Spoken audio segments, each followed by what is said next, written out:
Today we're going to teach you how to connect to Apple CarPlay in your new 911.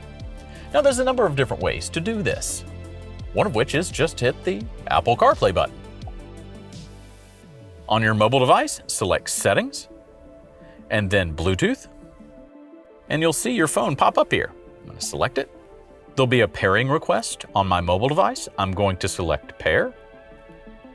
Would I like to allow favorites and contacts to sync? Allow. Now on the PCM, you'll see a new device was connected.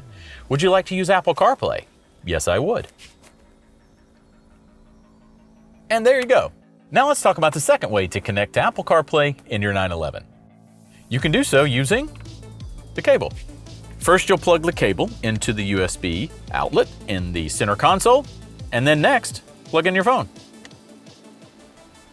As you can see, it says a new device was detected. Would I like to use Apple CarPlay? I'll select yes.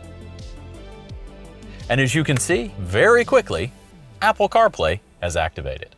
You now know how to connect Apple CarPlay in your new 911.